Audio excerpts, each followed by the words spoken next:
But there's ultimately only one conflict, the conflict between Shaitan and Bani Adam. That's the only real conflict that there is.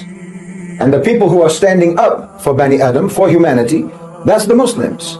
Standing up for the nobility of Bani Adam, the children of Adam, the human race.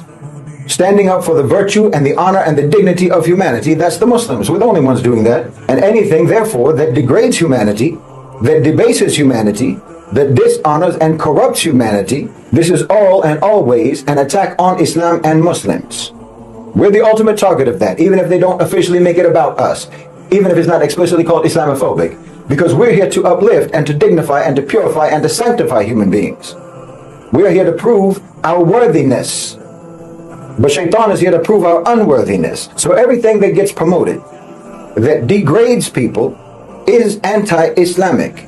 Being so-called Islamophobic actually means being against morality, being against piety, against virtue, against being upright and honest and chaste and decent. Because that's what we stand for. That's what Islam stands for. That's what we're here to be.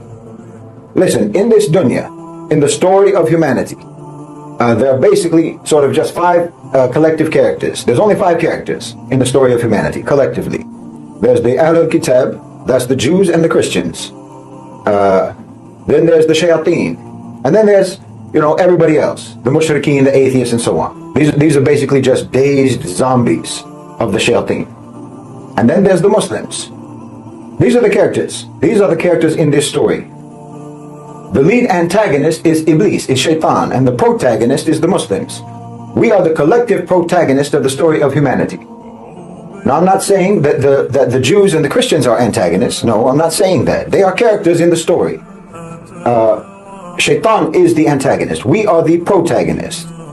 And all the other characters in the story become instruments through which the struggle and the tension and the conflict between Shaitan and us plays out. You understand?